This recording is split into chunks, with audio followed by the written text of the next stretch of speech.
So hey guys what's up, it's a host telecom docs and आज के में बात करेंगे जो बीएसएनएल ने कुछ टाइम पहले एक सर्कुलर रिलीज़ किया था। मतलब जो आपको पता है ना, बीएसएनएल ने जब लोगो चेंज किया था उसके साथ ये भी वादे किए थे कि 7 सर्विसेज वो लोग लॉन्च करेंगे।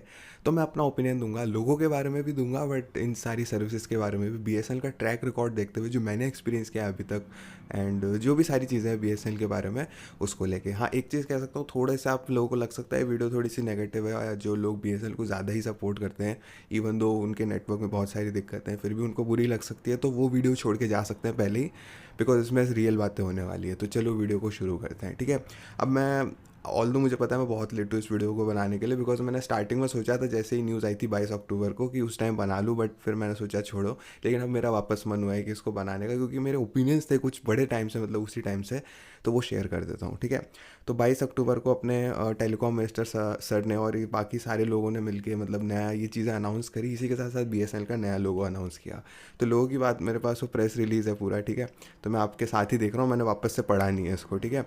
अक्टूबर में पढ़ा था, उसके बाद नहीं पढ़ा, फरवरी हो रही है, मार्च आने वाली है, ठीक है। तो बीएसएनएल का लोगो है ये ऑरेंज कलर का, मतलब ये बना हुआ है यहाँ पे, एक तरह से इंडिया का मैप कह सकते हो। फिर उसके बाद ग्रीन सर्कल है, मतलब ग्रीन एरो है, वाइट एरो है। मतलब यार गाइस सही में, मतलब इतना मैं कहूँगा यार, लोगो थोड़ा सा उसमें और चीज़ें डाल सकते थे अपने।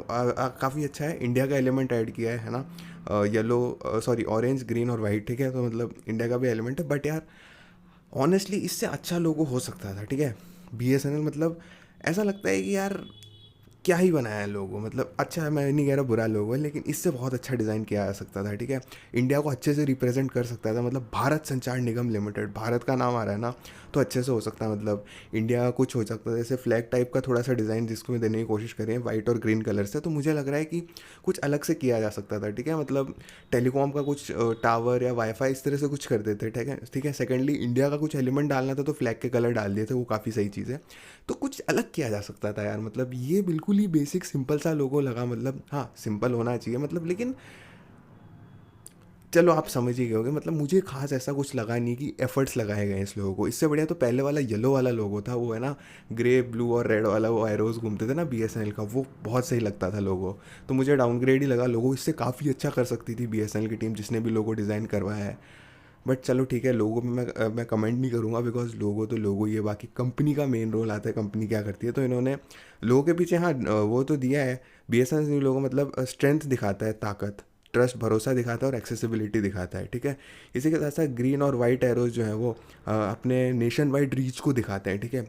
ऑल दो इंडिया का भी एलिमेंट है, ठीक है, फ्लैग से लेके, लेकिन नेशन वाइड रीच दिखा दी। तो यार कुछ क्रिएटिविटी और हो सकती थी इसमें, ठीक है। वाइब्रेंट ऑरेंज जो है ना, वो दिखाता है वार्मथ और इंक्लूसिविटी, मतलब यार स्पेशल फीलिंग दिलाता है वो, ये भी चलो ठीक है।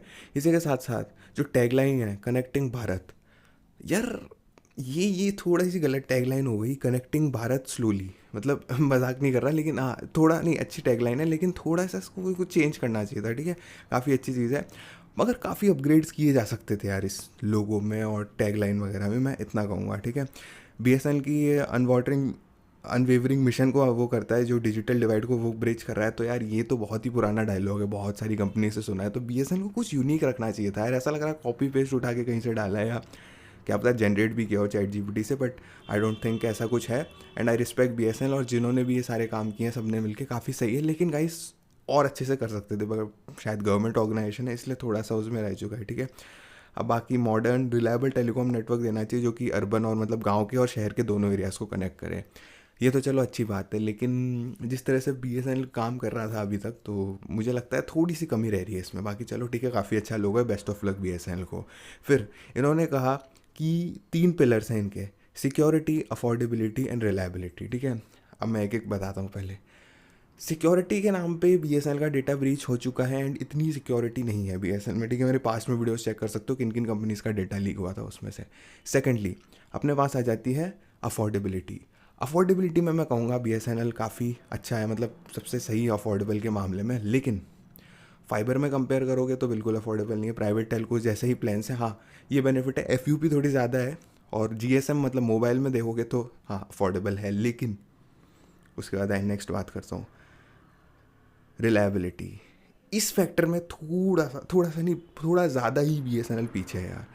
एक तो रिलायबल बिल्कुल भी नहीं है, लोग भरोसा नहीं कर रहे BSNL पे, मतलब एटलीस्ट मोबाइल में तो जिनके सही चल रहा है उनकी ठीक है। फाइबर में भी मतलब मैंने देखा काफ़ी सही चीज़ है, लेकिन ज़्यादातर जो है ट्रस्ट फैक्टर काफ़ी टाइम से टूट चुका है BSNL में। आई होप BSNL फ्यूचर में इसको रिकवर कर ले, ठीक है।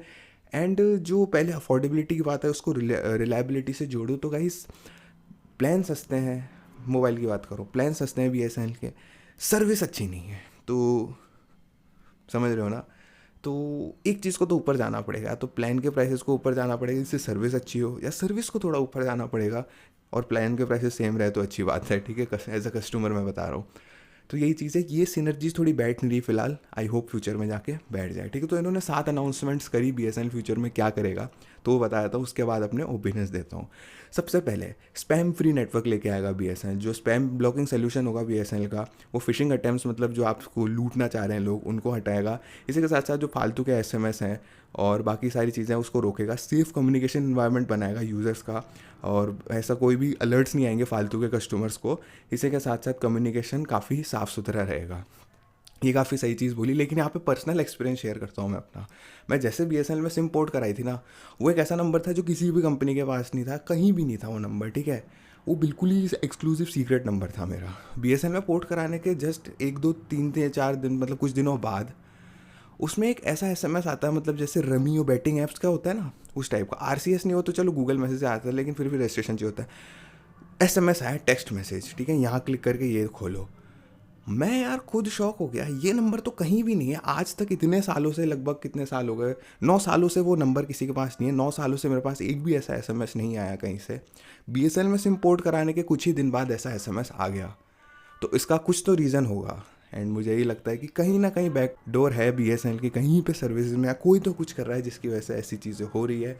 मुझे बहुत बुरा लगा था, मुझे रिग्रेट भी हुआ था यार, मैंने BSNL में क्यों पोर्ट करा लिया दूसरा नंबर अपना, लेकिन चलो ठीक है, अब जो भी है। उसके बाद से ऐसा कुछ आया नहीं है मुझे, फिर तो BSNL के ही मैसेजेस आ रहे हैं, मतलब जब डेटा खत्म होता है, इसके अलावा कोई ऐसा मैसेज नहीं आया, बिकॉज मेरा नंबर ही कुछ ज़्यादा प्राइवेट था वो वाला। तो चलो ठीक है, बेनिफिट ऑफ डाउट देता हूँ, लेकिन फिर भी मुझे लगता है कुछ तो लफड़ा है BSNL के नेटवर्क पे, ठीक है।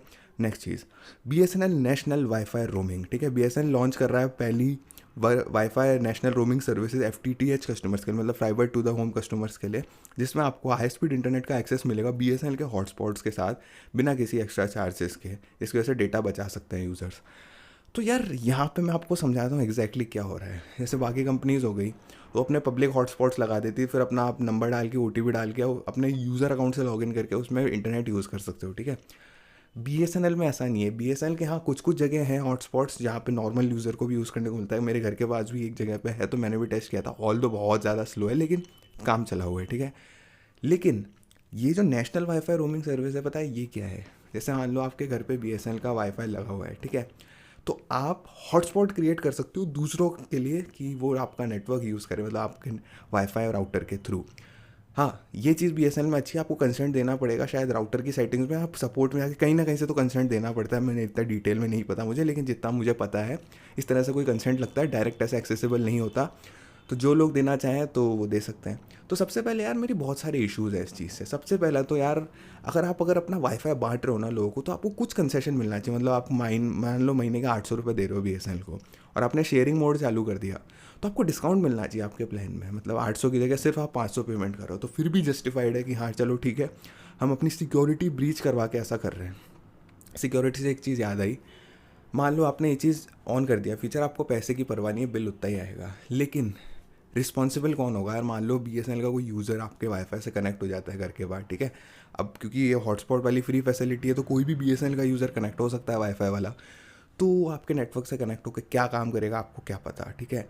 कल को कुछ इलीगल काम हो जाता है, IP एड्रेस आपका ही आएगा, एंड हो सकता है आपके घर पे कोई आ जाए कि सर आपने इलीगल काम किया है जहाँ पे, तो आप बोलोगे हमने कैसे किया, हम तो कुछ करते ही नहीं है। तो आपको पता चलेगा BSNL की इस टेक्नोलॉजी की वजह से किसी और ने आपके वाईफाई से इलीगल काम कर लिया। एंड तीसरी चीज़ यार, BSNL इस चीज़ को ला के ना अपने सिस्टम्स में एक बैकडोर क्रिएट कर रहा है। मान लो कल को कोई हैकर आ जाता है, उसने जस्ट इस चीज़ को बाईपास कर दिया कि वाईफाई रोमिंग एक्टिवेट करनी है नहीं करनी किसी सब्सक्राइबर को। ऑल इंडिया में जिनके पास भी BSNL का वाईफाई है, उन सब का एक्टिवेट कर दिया उसने, एंड इंजेक्ट कर दिया कुछ मलेशियस कोड, कुछ भी कर दिया यार। एक तरह से बैकडोर खोल दिया ना BSNL ने, कोई भी आपका नेटवर्क एक्सेस कर सकता है, वाईफाई पासवर्ड की भी ज़रूरत नहीं है। तो यही चीज़ है, तो यही है। एंड थर्ड, इससे भी बड़ी चीज़, वाईफाई का जो आपका नेटवर्क जो आपको लगता था प्राइवेट पर्सनल है, वो शेयर हो जाएगा सबके साथ। मैं ये नहीं कह रहा सब आपका ही यूज़ करेंगे, मतलब पूरे इंडिया में ऐसा ही होगा जिन्होंने एक्टिवेट किया होगा। अब ऑल दो लोगों को पता होगा कि हाँ अगर हमने एक्टिवेट किया तो हमारे ये रिस्क हैं, लेकिन फिर भी। एंड एक और चीज़, 200 MBPS का मान लो प्लान है, कोई आपका दूसरा ही कोई फ्री में ही आपका वाईफाई यूज़ कर रहा है मज़े के साथ साथ, तो आपका तो डिवाइसेस स्लो होंगे। 200 MBPS वो मतलब 100 यूज़ कर रहा है तो आपको तो कम ही स्पीड मिलेगी। इसी के साथ साथ फालतू का आप जो है राउटर पे लोड पड़ेगा, एनर्जी कंजम्पशन ज़्यादा होगा, और मेन तो ये चीज़ है ना, स्पीड ही नहीं मिल रही। वो सारा डेटा यूज़ करे जा रहा है, आपके पास कुछ नहीं, क्या पता FUP भी ख़त्म हो जाए। अब ऑल दो आई थिंक BSNL कुछ FUP या स्पीड लिमिट्स तो लगाएगा, लेकिन फिर भी यार क्या मतलब, हमने 200 MBPS का प्लान लिया है, लोग अलग से फ्री में यूज़ कर रहे हैं हमारा ही नेटवर्क, हमारे उस मुझे परमिशन के बिना तो नहीं बोलूँगा, आपको ऑन ही करना पड़ेगा ये। लेकिन फिर भी यार कुछ तो गड़बड़ लगती है मेरे को, मतलब फालतू आपके डिवाइसेस स्लो होंगे, कोई और आपका वाईफाई यूज़ कर रहा होगा, मेरे को बिल्कुल भी पसंद नहीं आई ये चीज़। यार प्राइवेट नेटवर्क है, वाईफाई का प्राइवेट ही रहने दो ना। BSNL थोड़ा सा आप क्या क्या चाह रहे हो, मुझे ये समझ में नहीं आ रहा। और मतलब कितना अजीब सा नहीं लगेगा, आपके घर पे वाईफाई लगा हुआ है, ठीक है, आपके गेट के बाहर आसपास 2-3 लोग बैठे रहते हैं डेली, दिन के 4-5 घंटे मोबाइल चलाते हुए। प्राइवेसी का उल्लंघन नहीं है थोड़ा सा? मुझे तो यही लगता है, ठीक है। एंड इसी के साथ साथ प्राइवेसी का उल्लंघन तो है। सेकंड चीज़, हैकर्स और बैकडोर्स की बात करी, क्या पता वो लोग ही कुछ हैकिंग वगैरह कुछ भी कर सकते हो, वो लैपटॉप से कनेक्ट करके आपका वाईफाई नेटवर्क का एक्सेस उनको मिल गया। अब ऐसा तो एनी BSNL अलग से VLAN क्रिएट करेगा इनके लिए, आई डोंट थिंक ऐसा कुछ होगा, और इतना कैपेबल भी नहीं होते इनके राउटर्स। लल्लू होते हैं सारे राउटर्स, है ना, लल्लू ब्रांड्स के, है ना। तो अब समझ रहे हो ना मैं क्या कहना चाह रहा हूँ, बस कह नहीं पा रहा कि यार आप अपने नेटवर्क में खुला न्योता दे रहे हो हैकर्स और बाकी फालतू के लोगों को, बिल्कुल ही सही नहीं है। BSNL इसको इमीडिएटली शट डाउन करो, ये कर सकते हो। जगह जगह अपने खुद के वाईफाई राउटर्स लगाओ तुम BSNL वालों, और तुम ही उसका मैनेज करो, वो सब करो। कस्टमर्स पे नहीं होना चाहिए, ठीक है। एंड हो सकता है फ्यूचर में जाके BSNL इस पॉलिसी को चेंज कर दे, कस्टमर का इन्वॉल्वमेंट ना हो, लेकिन अभी तक जो भी मैंने देखा, कुछ रिव्यूज़ भी पढ़े, तो यही चीज़ बढ़ने को मिली, ठीक है। अब BSNL IFTV, यहाँ पे पहला है इंडिया का BSNL का fibre based internet TV service, जो कि 500 से ज़्यादा लाइव चैनल्स और पेड टीवी चैनल्स देता है FTTH नेटवर्क के साथ, ठीक है। ये सर्विस एक्सेसिबल होगी सारे BSNL FTTH सब्सक्राइबर्स के लिए बिना किसी चार्जेस के। जो भी टीवी में डाटा यूज़ होगा वो FTTH डेटा में जो FUP होती है उसमें काउंट नहीं होगा। तो ये काफ़ी अच्छी चीज़ है। मैं वीडियो भी लेके आऊँगा कैसे एक्टिवेट कर सकते हो BSNL के टीवी को, अगर आपके पास मोबाइल की सिम है या फाइबर है, दोनों में से। तो 2 सर्विसेज है, स्काई प्रो उनको मिलता है, मतलब स्काई प्रो फाइबर वालों को मिलता है, तो वो अलग सी ऐप डाउनलोड करके उसमें लॉगिन करना पड़ता है। BSNL ऐप से रजिस्ट्रेशन करानी पड़ती है, वीडियो में ला दूंगा। इसी के साथ साथ अगर सिम यूज़र हो ना, OTT प्ले का सब्सक्रिप्शन मिल जाएगा बेसिक वाला, तो उसमें आप नॉर्मल टीवी चैनल्स कुछ देख सकते हो। ये मत एक्सपेक्ट करना कुछ बड़े बड़े चैनल्स देखने लग जाओगे, ऐसा नहीं है, बेसिक से चैनल्स ही मिलते हैं। तो ठीक है, कॉम्प्लीमेंट्री एड ऑन मिल रहा है, काफ़ी सही चीज़ है, एक्स्ट्रा चार्ज नहीं कर रहा BSNL में। और ये काफ़ी अच्छी चीज़ लगी कि आप टीवी देखोगे ना उसके थ्रू, तो आपका डेटा की FUP यूज़ नहीं होगी फाइबर पे। तो यार मोबाइल में भी कर देते हैं तो मोबाइल का भी डेटा यूज़ नहीं होता, तो काफ़ी अच्छी चीज़ रहती है। बट देखते हैं, आई होप फ्यूचर में ऐसा हो। बाकी चलो ये तो ठीक है। एनी टाइम सिम काइसॉक्स, ठीक है। तो मैं मतलब बेसिकली समझा दूंगा, अ काइंड ऑफ मतलब ऐसी ऑटोमेटिक सिम की मशीन्स होगी, मतलब ATM जैसे होता है ना अपना पैसे निकालने के लिए, तो उसी टाइप की मशीन्स लगी होगी। आई डोंट नो कितनी सेफ होगी, आई थिंक BSNL ऑफिस के अंदर ही होगी, लेकिन BSNL ऑफिस के अंदर हुई तो फिर तो क्या मतलब है, BSNL ऑफिस जाना ही पड़ेगा, वहाँ के स्टाफ से मिलना ही पड़ेगा, जो कि मैं पसंद नहीं करता, ठीक है। मशीन्स होगी जो जिसमें आप खरीद सकते हो सिम, अपग्रेड कर सकते हो, पोर्ट कर सकते हो, या फिर सिम कार्ड्स को रिप्लेस कर सकते हो 24 घंटे 7 दिन, ठीक है। और काफ़ी सही है, UPI QR कोड की टेक्नोलॉजी होगी पेमेंट के लिए, और KYC भी इंटीग्रेशन आराम से किया जाएगा, ठीक है। तो इसमें कोई दिक्कत की बात नहीं है कि आप आधार उस पर रखोगे, वो स्कैन कर लेगा आपका बायोमेट्रिक वगैरह, वो लेके डायरेक्ट कर देगा। ये काफ़ी अच्छी चीज़ लगी। मैं चाहता हूँ BSNL यार ये लगाए हर जगह मशीन्स, बिकॉज उनके कस्टमर स्टाफ से डील करना बहुत बड़ा दुख दर्द है। इस चैनल में आप कोई भी BSNL की वीडियो खोल के देख लेना, आपको पता चल जाएगा कितना बड़ा दुख दर्द है। और आप सभी कहते हो यार कमेंट्स में जाके, तो मैं अकेलाता तो हूँ नहीं, ठीक है। तो यही चीज़ है, काफ़ी सही चीज़ लगी मेरे को। दिमाग ख़राब नहीं करना पड़ेगा किसी से बात करके इनके ऑफिस में, तो ये बहुत अच्छी चीज़ हो चुकी है, ठीक है। एंड कितनी इफेक्टिव होगी ये मुझे नहीं पता। और BSNL तो BSNL ही, आपको पता हो सकता है 10 साल बाद से चीज़ें शुरू हुए, 10 साल पहले मतलब अभी कुछ सालों बाद से शुरू हुए, मुझे कोई गारंटी तो नहीं है, बट जल्दी कर दो BSNL, बहुत सारे लोगों को अच्छा होगा। एंड मेनली सबसे ज़्यादा सही चीज़ तो BSNL के लिए होगी, लोगों को मतलब किसी भी कस्टमर वाले से डील ही नहीं करना पड़ेगा, सीधे जाओ मशीन में अपना काम करके निकल जाओ, नई सिम लेके, सिम OTP पोर्ट करा के, रिप्लेस करा के, कुछ भी करा के। अब लोग बोलेंगे भाई यहाँ फ्रॉड हो सकता है, ये भी हो सकता है, तो फ्रॉड तो कहीं भी हो सकता है। घर पे आपके छुरी है, वो खाना बनाने के लिए, सब्जी काटने के लिए होती है, उससे भी कोई फ्रॉड कर सकता है। आप समझ रहे हो ना किस टाइप का छुरी से, कि भाई पैसे निकाल तो इस टाइप से। तो वही ये दोनों पहलू होते हैं हर चीज़ के, तो आपको समझना पड़ेगा। एंड जिस इस सेफ साइड में रह के कि फ्रॉड हो सकता है, तो वो तो लोगों को भी जागरूक रहना पड़ेगा यार कि यार कोई भी आपके नाम पे सिम ले रहा है, आपका आधार किसी ने चुरा लिया, बायोमेट्रिक कौन कैसे चुराएगा मुझे नहीं पता। हाँ, कोई किसी को ले जाके ही गलत स्कैम कर ले तो वो मैं उसमें बात नहीं करूँगा, उसकी अलग चीज़ है। लेकिन हर सिक्के के दो पहलू होते हैं, बेनिफिट्स देखने चाहिए। मेजोरिटी के लोग बेनिफिट्स होगा, कुछ 1-2% के लिए हो सकता है जिनको इतना पता नहीं है, और तो उनको इनसे दूर ही रहना चाहिए, मैं तो इतना कहूँगा। ठीक है, ये काफ़ी सही चीज़ हो गई। And direct to direct service मतलब, अच्छा डायरेक्ट टू डिवाइस सर्विस मैं इसी को बोलने वाला था। ठीक है, डायरेक्ट टू डिवाइस मतलब India's first direct to device, मतलब यार हर चीज़ में इंडियाज़ फर्स्ट जोड़ दिया। इससे पहले बाकी कंपनीज कर देंगी, इतना तो मैं कह सकता हूँ। तो फिर भी अनाउंसमेंट है, इन अनाउंसमेंट में तो कुछ भी बोलो, लेकिन BSNL कुछ ज़्यादा नहीं बोल रहा, मेरे को ऐसा लगता है अनाउंसमेंट्स में, क्योंकि BSNL बोलता ज़्यादा है, डिलीवर थोड़ा कम कर पाता है। ठीक है, BSNL के हिसाब से 4G अच्छा है, अभी चल रहा है, बेस्ट सबका चल रहा है, मैं डाउट नहीं करूँगा, लेकिन बहुत दिक्कतें भी आ रही है। इससे जस्ट पहले की 2-3 वीडियोज़ देख लो, आपको पता चल जाएगा। ठीक है, तो इसमें क्या है कि BSNL जो है वो अपनी सैटेलाइट्स के थ्रू, अपनी तो नहीं, सैटेलाइट्स के थ्रू जो है वो मोबाइल नेटवर्क्स डिलीवर करेगा टेरेस्ट्रियल एरियाज़ में, मतलब बहुत दूर दराज पहाड़ों में, मतलब ऐसे इलाकों में जहाँ नेटवर्क नहीं पहुँच सकता, फाइबर के थ्रू या टावर के थ्रू, बैक हॉल के थ्रू। ठीक है, तो इसमें आप देख सकते हो सीमलेस सर्विसेज मिलेंगी, रिलायबल कनेक्टिविटी मिलेगी, और ये ग्राउंड ब्रेकिंग टेक्नोलॉजी जो है वो इमरजेंसी सिचुएशंस में बहुत काम आएगी, आइसोलेटेड रीजन्स में, जो कि UPI पेमेंट्स कर पाएगी ऐसे एरिया में। तो यार ये जिसने भी लिखा है ना ये पैराग्राफ, उसको मैं सल्यूट नहीं करूँगा, मैं उसको बोलूँगा यार कहना क्या चाह रहे हो। वो मीम है ना कि यार सबसे पहले तो ठीक है, समझ में आएगा डायरेक्ट टू डिवाइस में तो सैटेलाइट से आपका फ़ोन कम्युनिकेट करेगा। ठीक है, तो सबसे पहले यहाँ पे बात कर लेता हूँ, आपके फ़ोन में भी सपोर्ट होना चाहिए। ठीक है, एप्पल के कुछ ही फ़ोन सपोर्ट करते हैं, वो भी उनकी प्रोप्राइटरी सैटेलाइट्स के साथ है, वो तो BSNL का डेफिनेटली वो सपोर्ट नहीं करने वाला। डायरेक्ट टू डिवाइस जो लिखा है, डायरेक्ट टू बेस स्टेशन लिख देते कि है ना, सैटेलाइट से इनके टावर पे कनेक्शन होगा तो वो सबको दे देगा टावर, लेकिन डायरेक्ट टू डिवाइस ये बहुत ज़्यादा आगे की बात हो गई। एंड कौन सा मोबाइल मैन्युफैक्चरर्स पर्टिकुलरली BSNL के लिए चीज़ अनलॉक करेगा या सब अपने फ़ोन में हार्डवेयर डालेगा, वो मुझे समझना है। और दूसरी चीज़, बिकॉज ये BSNL का ही नेटवर्क होगा, कितना रिलायबल होगा मुझे बिल्कुल आइडिया नहीं है। ठीक है, और कौन मैन्युफैक्चर, मतलब आप समझ ही रहे होगे, मतलब ये सपना ही है BSNL के, डायरेक्टली बोलूँ तो। ठीक है, सेकंड चीज़, ये काफ़ी अच्छा इनिशिएटिव है कि ऐसे एरियाज़ में जहाँ पे कभी डिज़ास्टर हो गया, मान लो है ना, कोई अर्थक्वेक आ गया, कुछ भी हो गया, लोगों का बचाव करना है, वो बहुत सारी अच्छी चीज़ है। लेकिन उस टाइम में मैंने जितना देखा है ना, प्राइवेट कंपनीज ज़्यादातर, उनका गवर्नमेंट का रोल होता है, लेकिन ध्यान से सुनना, गवर्नमेंट का रोल सबसे ज़्यादा होता है डिज़ास्टर्स के टाइम में, रिस्पेक्ट है, लेकिन गवर्नमेंट कंपनीज़ का बहुत कम रोल होता है, प्राइवेट कंपनीज़ का ज़्यादा रोल होता है, बहुत ज़्यादा कंपैरिजन में। तो गवर्नमेंट और प्राइवेट कंपनीज़ मिलके ही काम करती है, जिससे सक्सेसफुल होता है। मैंने ऐसा नहीं देखा कि यार गवर्नमेंट और गवर्नमेंट कंपनीज़ का कुछ बहुत बड़ा नहीं, गवर्नमेंट का रोल होता है सबसे बड़ा। ठीक है, गवर्नमेंट कंपनीज़ का बहुत बड़ा रोल है ऐसे टाइम में, मैंने नहीं देखा। गवर्नमेंट फंड्स का रोल होता है, बहुत सारी चीज़ों का होता है, लेकिन गवर्नमेंट कंपनीज़ को प्रोएक्टिवली मैंने पार्टिसिपेट करते हुए नहीं देखा।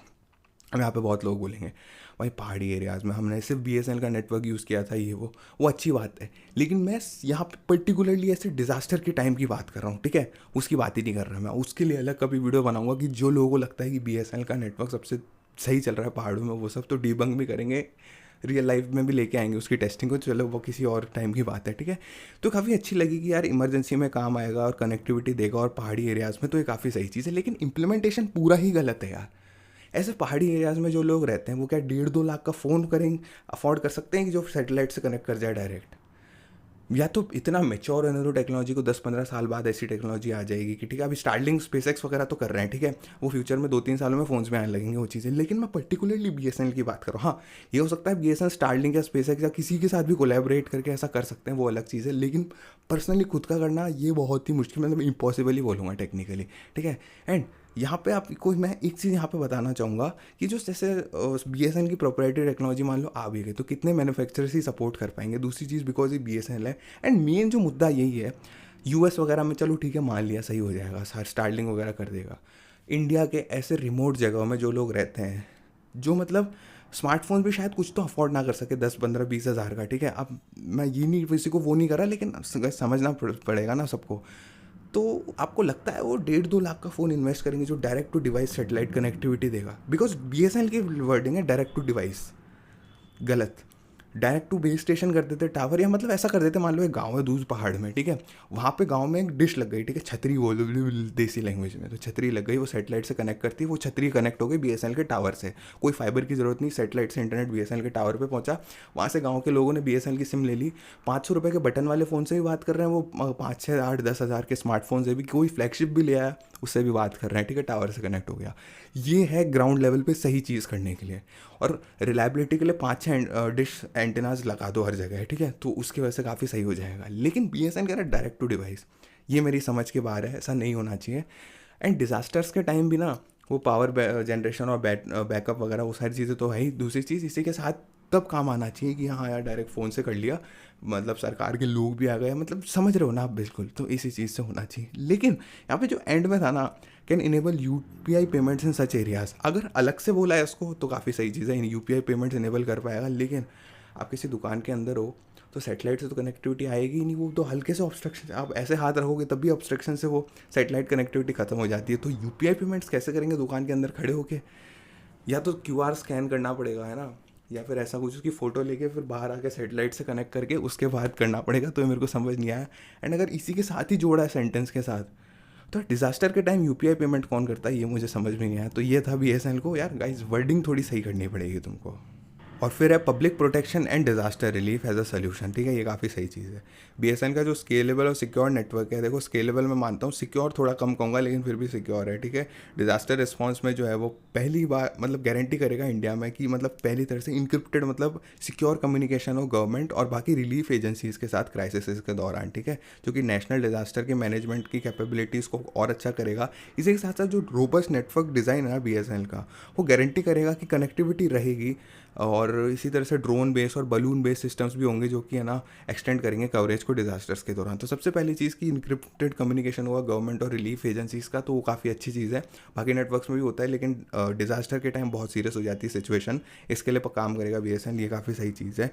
एंड इसी के साथ साथ जो भी मैनेजमेंट की कैपेबिलिटीज़ है इनका नेटवर्क काफ़ी सही है, इसकी वजह से बढ़ जाएगा, तो ठीक है, काफ़ी अच्छी चीज़ है। इसी के साथ साथ ये जो है ड्रोन और बलून मतलब वो गुब्बारे हवा में उड़ते हैं ना, उनके साथ ऐसी टेक्नोलॉजी लेके आएंगे जिससे नेटवर्क चलता रहे। मतलब डिज़ास्टर के टाइम में मान लो 10 किलोमीटर इधर एक टावर है, 10 किलोमीटर इधर एक टावर है, बीच में डिज़ास्टर हो गया, यहाँ का सारा टावर तहस नहस हो गया, ठीक है। अब यहाँ के लोग कांटेक्ट कैसे करेंगे? तो वो लोग क्या करेंगे, टावर भेजेंगे जो कि दोनों टावर से, मतलब ड्रोन भी आप बलून भेजेंगे ऊपर तो दोनों टावर से वो कनेक्टेड हो जाएगा, वो नीचे बीम करेगा नेटवर्क को, जिससे लोगों को नीचे कनेक्टिविटी मिल जाएगी, फिर वो कॉन्टैक्ट कर सकते हैं सबको। ये काफ़ी सही चीज़ है। लेकिन यार यहाँ पे एक प्रॉब्लम है, अपने इंडिया के ड्रोन स्टार्टअप्स को देख लो या इस तरह की बलून और इनोवेटिव जो स्टार्टअप्स हैं ना, ज़्यादातर तो क्विक कॉमर्स में 10 मिनट में 5 मिनट में डिलीवरी करने में लगे हुए हैं। इस तरह की मेरे को स्टार्टअप दिखती नहीं है, पोटेंशियल इतना दिख नहीं रहा जिस तरह से अभी वर्क चल रहा है। बहुत सारी कंपनीज कर भी रही है लेकिन थोड़ी दूर की बात लगती है। आई होप फ्यूचर में ऐसा हो जाए, बिकॉज मैं नहीं चाहता यार कहीं भी डिज़ास्टर हो उसकी वजह से बहुत चीज़ें स्लो हो जाए या फिर ऐसी चीज़। तो आई थिंक ऐसा होना चाहिए। एंड जो मैं ये कहता हूँ ना, मीन सबसे पहले यार, कि हर जो ऐसी जगह है ना डिज़ास्टर प्रोन, वहाँ पे क्या करो, एक टावर सेटअप कर दो। उसको भले ही फाइबर से या माइक्रोवेव से कनेक्ट मत करो, उसको सेटेलाइट से तो कनेक्ट कर दो एटलीस्ट, जिसकी वजह से डिज़ास्टर के टाइम में भी कनेक्टिविटी मिल सकेगी उसको। डायरेक्ट टू डिवाइस ये सब तो करते रहेंगे बीएसएनएल कब सभी, लेकिन एटलीस्ट इतना तो होना चाहिए, ठीक है। यही यही सबसे सही यूज़ केस है, ठीक है। बाकी स्टारलिंक का अलग से यूज़ केस है कि आप हर घर में पर्सनल वाईफाई ले लो और पर्सनल डिश होगी, तो वो सारी चीज़, तो वो भी अच्छा यूज़ केस है। लेकिन अभी क्योंकि हर कोई अफोर्ड नहीं कर पाएगा हर चीज़ को, तो बीएसएनएल का भाई इतना ही कहूँगा, ठीक है।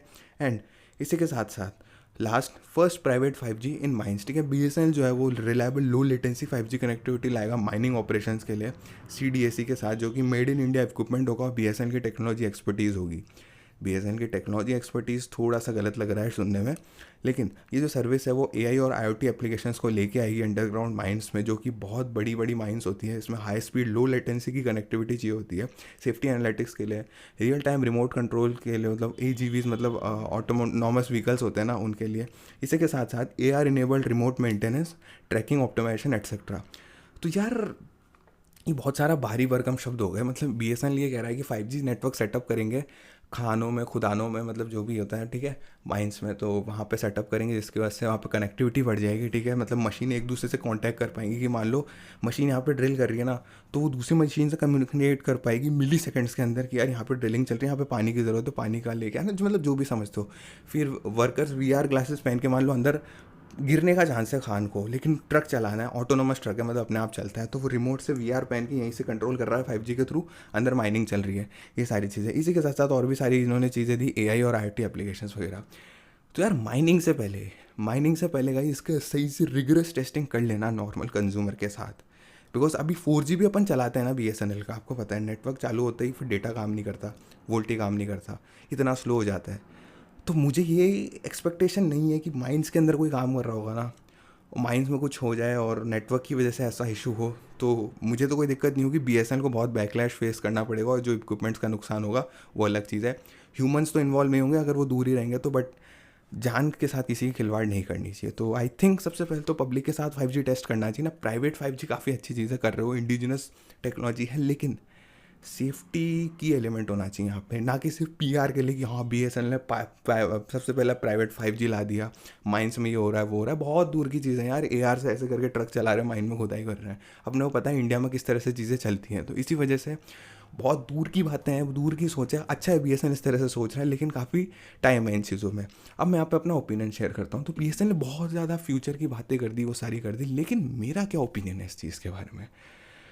BSNL काफ़ी अच्छा है, तुमने सारी चीज़ें करी, बट अभी के लिए ना फोकस करो, जल्दी से 4G डिप्लॉय हो जाए, जल्दी से वोल्टी आ जाए 2025 के अंदर, ठीक है। 2025 से 5G का भी डिप्लॉयमेंट शुरू हो, जिस तरह से भी तुम कर रहे हो, हमको कोई दिक्कत नहीं है।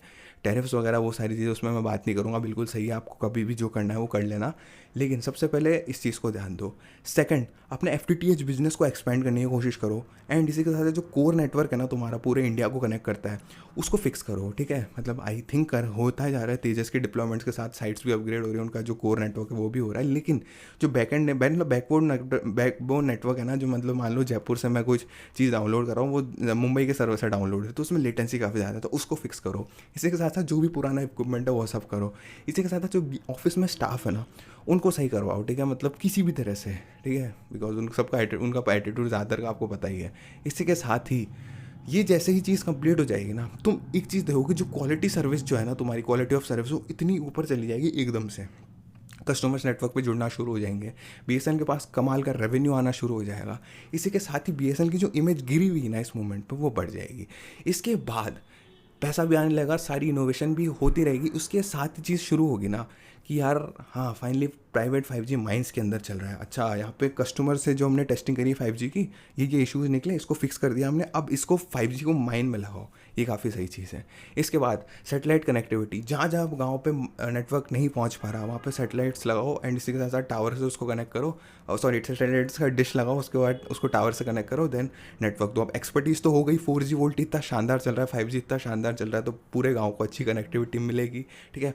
भारत नेट का अलग प्रोजेक्ट है, फाइबर हर गाँव में पहुँचा रहे हैं, वो काफ़ी अच्छी चीज़ है, तो वो उसके साथ कंटिन्यू करो। इसी के साथ साथ कस्टमर सपोर्ट अच्छा होगा ना, तो कोई भी कतराएगा नहीं BSNL की सिम लेने में, और ये सारी चीज़ें। बाकी मशीन लगा रहे हो सिम की, तुम नई सिम ले सकते हो, पोर्ट कर सकते हो ATM, तो गाँव के मतलब मान लो एक गाँव का मेन एरिया क्या होता है, पंचायत ऑफिस है, जो भी वो चीज़ होती है मुझे इतना नहीं पता, वहाँ पे एक इसको इंस्टॉल करवा दो, तो गाँव का हर एक मेंबर जो भी अपने प्राइवेट ऑपरेटर से परेशान है BSNL में पोर्ट करा लेगा, उसको किसी भी उसकी ज़रूरत नहीं है। हाँ, ये चीज़ कर सकते हो, मैं सजेशन देता हूँ, गांव के एरिया में मान लो ऑफिस में एक लगा है ना, तो एक BSNL का बंदा भी हो वहाँ पे, जो कि अवेलेबल रहे वहाँ पे, 24 घंटे 7 दिन नहीं रहना चाहिए, जो भी BSNL की वर्किंग आवर्स है उसमें रहे, ठीक है। एंड मशीन के साथ ही खड़ा रहे, तो कोई भी जैसे जिन कस्टमर्स को पता नहीं कैसे क्या चीज़ें काम करती है, तो वो उनको बताए, तो और वो अपनी तरफ से उनका कर दे, जो भी डॉक्यूमेंट्स वगैरह उनका स्कैन, जैसे एजेंट्स होते हैं ना नॉर्मल सिम बेचने वाले, वैसे एक BSNL के वो ATM मशीन के साइड में लगा सकते हो उसको, ठीक है। ये चीज़ थी। एंड इसके अलावा मेरे को एक पॉइंट बचा है तो मैं देख लेता हूँ, ठीक है। ये सारी चीज़ हो गई। IFTV, इसमें इंप्रूवमेंट्स की क्या ज़रूरत है, कोई ज़रूरत नहीं है, ठीक है। एंटरटेनमेंट का मामला है, तो जैसे चल रहा है, जैसे अच्छी चीज़ें फ्यूचर में अपग्रेड कर सकते हो, ठीक है। वाईफाई रोमिंग में मैंने आपको स्टार्टिंग में बता दिया यार, चेंजेस की ज़रूरत तो है। आई थिंक ये सर्विस ही बंद होनी चाहिए पूरी तरह से। एंड BSNL खुद का अगर प्राइवेट नेटवर्क सेटअप कर रहा है सबके लिए वाईफाई वाला, वो काफ़ी सही चीज़ है, ठीक है। स्पैम फ्री नेटवर्क में काम करने की ज़रूरत है BSNL को काफ़ी अच्छे से, बिकॉज अभी के हिसाब से स्पैम तो है नेटवर्क पे। तो यही था गाइस मेरा ओपिनियन, आपके क्या ओपिनियन है कमेंट करके ज़रूर बताना। फिलहाल की वीडियो में इतना ही था, एंड हो सकता है थोड़ी लंबी छोटी हो गई हो वीडियो, बट एक्सप्रेसिव था। मैंने आपने भी देखा होगा थोड़ा सा मैं इधर उधर लड़खड़ाया भी हूँ इस वीडियो में, बिकॉज मैंने कुछ सोचा नहीं था क्या मुझे बनाना है, बट हाँ मैंने ये चीज़ देख ली थी कि मतलब अक्टूबर में, उसके बाद आज ही देखी है, मतलब अभी वीडियो बनाते हुए, तो इसकी वजह से तो कुछ ओपिनियंस मेरे चेंज भी हुए हैं। तो लेट्स सी क्या करता है BSNL। I hope for the best, और काफ़ी कमाल का काम करना है इस साल। 4G पूरे इंडिया में डिप्लॉय कर देना, एंड वोल्टी अच्छे से चलना चाहिए, 5G डिप्लॉयमेंट स्टार्ट कर देना, उसके बाद काफ़ी कमाल का फ्यूचर होगा। BSNL इसी राह पे अच्छे से चलता है, तो ठीक है, आई सपोर्ट BSNL, काफ़ी अच्छा काम करना। एंड यही था तो गाइज़, बस आज की वीडियो में इतना ही था। मैं मिलता हूँ आपसे अगली वीडियो में, तब तक के लिए अपना ध्यान रखना, फैमिली का ध्यान रखना, और बाय गाइज़।